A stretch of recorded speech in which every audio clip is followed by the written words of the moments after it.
أعوذ بالله من الشيطان الرجيم.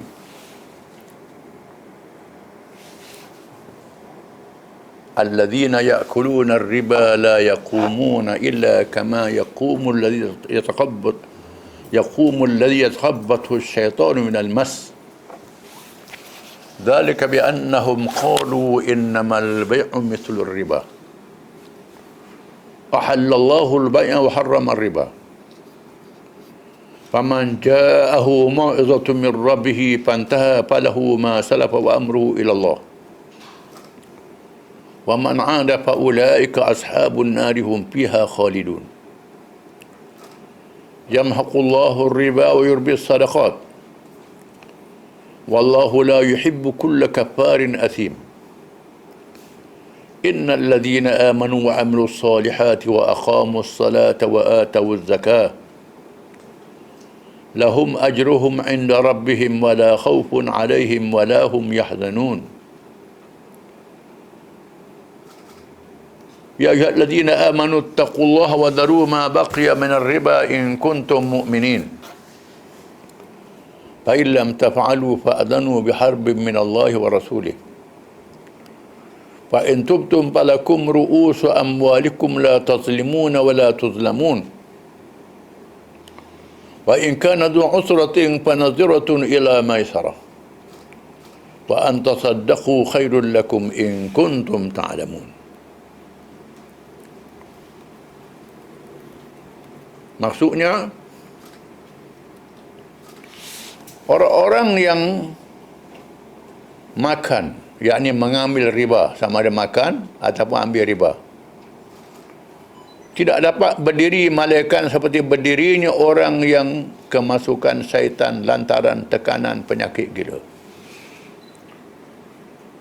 Keadaan mereka yang demikian itu adalah disebabkan mereka berkata, yakni berpendapat, sesungguhnya jual beli itu sama dengan riba. Padahal Allah telah menghalalkan jual beli dan mengharamkan riba. Orang-orang yang telah sampai kepadanya larangan dari Tuhannya, lalu terus berhenti dari mengambil riba, maka baginya apa yang telah diambilnya dahulu sebelum datang larangan, dan urusannya terserah kepada Allah.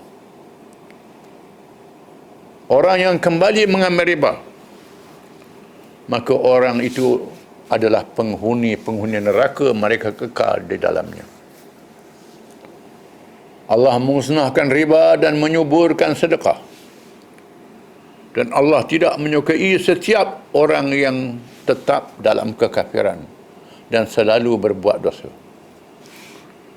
Sesungguhnya orang-orang yang beriman, mengerjakan amal soleh, mendirikan salat dan menunaikan zakat, mereka mendapat pahala di sisi Tuhannya. Tidak ada kekhawatiran terhadap mereka dan tidak pula mereka bersedih hati. Hai orang-orang yang beriman, bertawakallah kamu kepada Allah dan tinggalkan sisa riba yang belum dipungut. Jika kamu orang-orang yang beriman, maka jika kamu tidak meninggalkan sisa riba, maka ketahuilah bahawa Allah dan Rasulnya akan memerangimu. Dan jika kamu bertaubat dari pengambilan riba, maka bagimu pokok hartamu, modalmu, kamu tidak mengunyai dan tidak diunyai, tidak zalim dan tidak dizalimi. Dan jika orang yang berhutang itu dalam kesukaran, maka berilah tangguh sampai dia berkelapangan, dan menyedekahkan sebahagian atau semua hutang itu lebih baik bagimu jika kamu mengetahui. Ayat ini berkait dengan muamalah dalam Islam,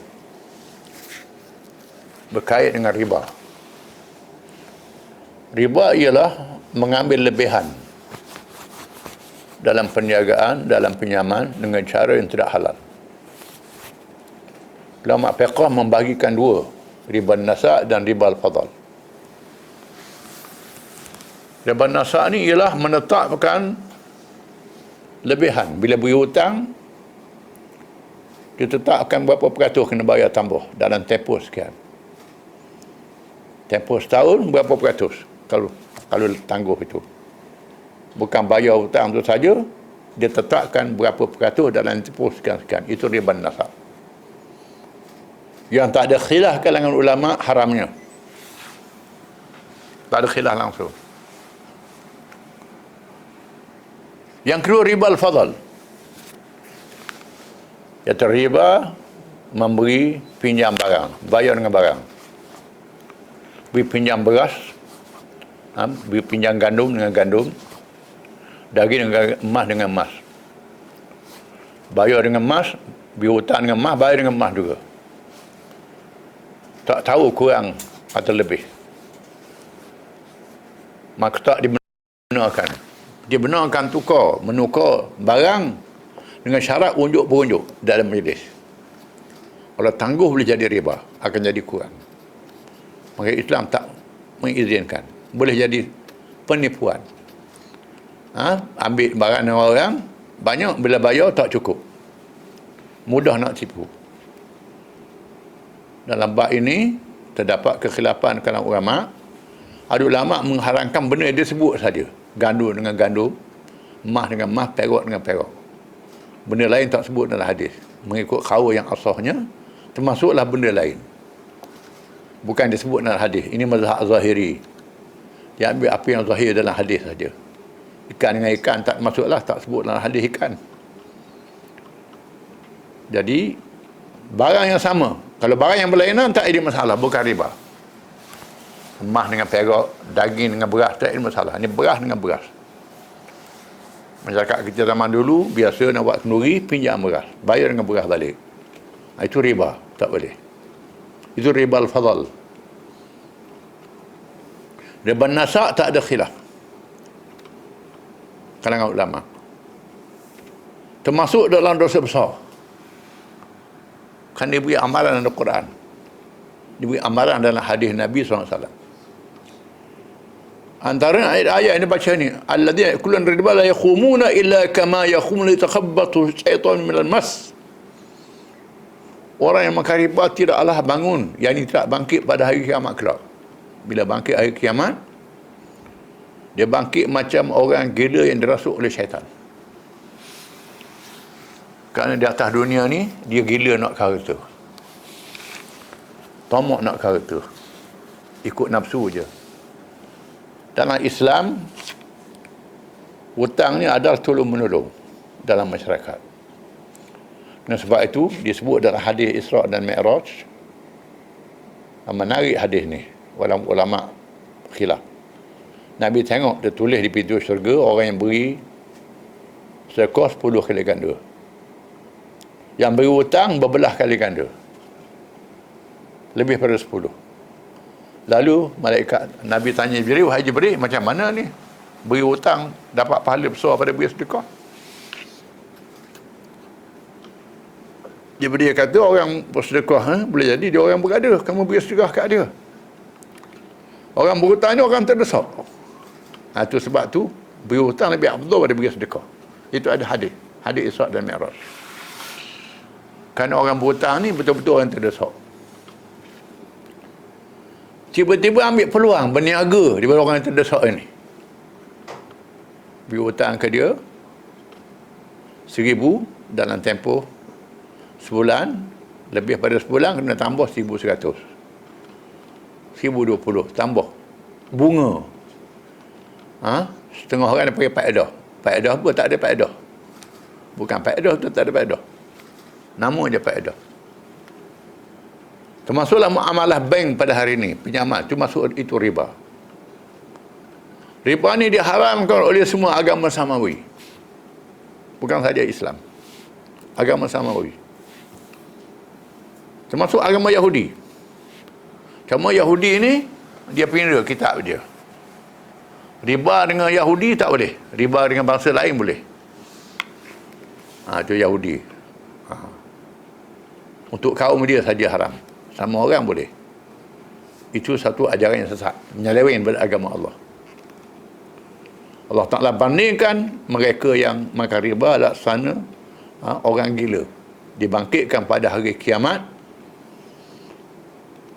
bangun macam orang gila, tak siuman, dalam keadaan haru biru, dibangkitkan pada kiamat kelak. Disebut dalam hadis Isra' dan Mi'raj, Nabi lihat orang makan riba ni berenang dalam sungai darah. Dia lontar batu ke dalam mulutnya, ditelan batu itu. Dibanding buruknya dan kejinya dan jahatnya riba ni. Dan tak ada berkat pada riba. Orang yang buat pinjaman, sama ada individu termasuk negara yang buat pinjaman riba ni, tak selesai masalah. Makin lama makin besar lubang hutang dia. Sampai bankrupt, jadi begitu. Tak ada berkat. Maka Allah mengharamkan. Dan Allah mengatakan perangai mereka ni, zalik ba'annahum qalu innamal bai'u mislur riba. Kalangan mereka itu ada yang bercakap jual beli macam riba juga. Ini keperluan zaman. Macam jual beli juga tak ada salah, mempermainkan hukum Allah. Ahallallahu al-bay' wa harrama riba. Padahal Allah Taala menghalalkan jual beli dan mengharamkan riba. Jual beli yang baik dihalalkan. Bila dihalalkan dapat pahala. Jangan kita ingat kita jual beli dapat untung saja. Jual beli ni boleh pahala, kan memberi kemudahan pada orang. Rezekinya berkat. Allah menghalalkan jual beli dan menghalalkan riba. Faman ja'ahu mau'izatun min rabbih fantaha falahu ma salafa amru ila Allah. Maka sesiapa yang datang kepadanya perintah Allah, ajaran Allah, lalu dia berhenti daripada riba, maka baginya apa yang terdahulu dan urusannya serah pada Allah. Kalau dia pernah makan riba, dia berhenti, Allah Ta'ala ampunkan dosa dia. Tak payah kata baliklah. Allah Ta'ala ampun dosa yang dahulu, dengan syarat dia berhenti dan dia bertaubat. Ada juga orang dia ambil duit riba ni, dia beri ke masjid, dia beri ke ni duit riba, kononnya buat kebajikan lah, tapi tak bertaubat. Itu tak jadi, itu tak betul. Ayat ni mengatakan mesti bertaubat. Kalau nak bertaubat, Allah Ta'ala ampun taubat, berhenti riba. Lebih baiknya duit riba tu buat kebajikan dan bertaubat, berhenti bertaubat, berhenti dari riba. Syarat taubat ni meninggalkan maksiat. Kalau maksiat tak tinggal, tu bukan taubat, tu tahu buat. Bukan taubat, tahu buat. Nak buat lagi, itu tak betul. Salah. Orang yang buat dosa dulu, Allah Ta'ala ampun. Sama mereka yang masuk Islam. Dosa dia masa belum Islam, dia ampun oleh Allah semuanya. Orang jahat, balik sedar insaf, dia ampun dosa macam anak kecil, bersih. Apallahu amma salaf. Allah tak nampu apa yang dulu. Wa man ada, dan siapa yang kembali semula, fa ulaika ashabun narihum fiha khalidun. Mereka itu ahli neraka dan kekal selama dalam neraka. Ini mereka yang menghalalkan riba. Maksudnya mereka yang katakan riba ni halal, menghalalkannya haram, menyebabkan jadi kufur. Kufur nikmat dan kufur i'tiqad. Yamhaqullahu riba wa yurbi sadaqat. Allah Ta'ala membinasakan, menjadikan riba itu buruk dan mengembangkan kelebihan bersedekah. Sedekah ada kelebihan. Wallahu la yuhibbu kull kafarin athim. Allah Ta'ala tak suka mereka yang kufur dan membuat dosa. Keras firman Allah tentang riba ni. Dia anggap kufur, sekurang-kurangnya kufur nikmat. Kalau kata riba tu halal, kufur i'tiqad, itu lagi berat. Dan Allah Ta'ala menyebut, memberi galakan, innal ladzina amanu wa amilus salihati wa aqamus salata wa atawuz zakah lahum ajruhum inda rabbihim wa la khawfun alaihim wa la hum yahzanun. Sesungguhnya orang-orang yang beriman dan mengerjakan amal yang saleh, bukan saja semayang, termasuklah meninggalkan riba, berniaga dengan baik, apa saja kerja cari nafkah, nak buat kebajikan, amal yang soleh, mendirikan sembahyang, setanding mendirikan sembahyang, disenaraikan. Wa atau zakat, menunaikan zakat, lebih harta keluar zakat. Lahum ajruhum inda rabbihim, mereka dapat pahala di sisi Tuhan mereka. Disebut dalam ayat terdahulu, sekurang-kurangnya 10 kali ganda, ada yang 700 kali ganda, lebih daripada itu. Wala khaufun alaihim wala hum yahzanun, mereka tidak takut. Tak takut, jangan takut miskin, jangan takut apa-apa. Atas dunia pun tak takut, di akhirat lagi tak takut. Dan mereka tak sedih meninggalkan keluarga kerana harta jadi berkat. Sesungguhnya Allah Ta'ala mengulangi seruan pada mereka yang beriman. Ya ayyuhalladzina amanu taqullaha wa dharu ma baqiya minar riba in kuntum mu'minin. Wahai orang-orang beriman, bertakwalah kamu kepada Allah dan tinggallah saki baki riba. Dimasukkan dengan takwa kepada Allah, meninggalkan riba. Betapa besarnya suruhan Allah supaya meninggalkan riba ini. Orang yang tinggal riba ni orang yang bertakwa kepada Allah. Yang tak takwa tak tinggal riba. Takwa ni penentuan harga diri manusia Allah. In akramakum indallahi atqakum. Yang paling mulia, yang paling bertakwa. Bukan keturunan, baka, harta benda, warna kulit, pangkat, bukan. Yang bertakwa. Di antara takwa itu meninggalkan riba. In kuntum mu'minin, jika kamu benar-benar beriman. Kalau kamu sungguh beriman, percaya pada Allah dan Rasul, percaya pada hari akhirat, percaya pada amaran Allah, tinggallah riba, bertakwa pada Allah. Fa'illam tafa'alu, jika kamu tidak melakukan perintah Allah ini, kamu riba juga, masih lagi makan riba, fa'adhanu biharbin minallahi wa rasulih, kamu mengizinkan Allah mengisyahkan perang ke atas kamu. Sangat merka. Allah Ta'ala sebut Allah dan Rasul mengisyahkan perang. Perang ni bukan mesti senjata. Perang ni termasuklah tindakan celaka dunia dan neraka di hari akhirat. Allah Ta'ala sangat mereka mereka yang makan riba. Wa in tubtum falakum ru'usu amwalikum la tazlimuna wa la tuzlamun. Dan jika kamu bertaubat, kamu diulangi kalau kamu bertaubat, minta ampun kepada Allah Ta'ala, meninggalkan riba itu. Falakum ru'usu amwalikum, bagi kamu ialah pokok harta kamu. Kamu beri hutang banyak mana? Macam tu hutang ni tak dapat ada apa-apa, ya, dapat pahala. Kalau mahu keuntungan, dalam Islam ada mudharabah, ada khiraf, macam-macam. Mudharabah, iaitu beri hutang pada orang, janji bagi keuntungan. Kalau untung, bagi sekarang yang berkata, kalau rugi sama-sama tanggung. Itu cara dalam Islam. Kalau mesti untung, mestilah lebih banyak daripada riba lagi dapatnya. Dan sebab itulah muamalah riba ni boleh menghidupkan bank lebih hebat daripada bank yang tidak Islam. Sekarang ni orang bukan Islam pun minat dengan bank Islam ni, kerana dia tahu lebih untung lagi pada riba, ada berkat. Malah orang Islam tak percaya. Kamu tidak zalim dan tidak menzalimi orang kalau kamu meninggalkan riba. Wa in kana dhu usratin fanazratun ila maisarah.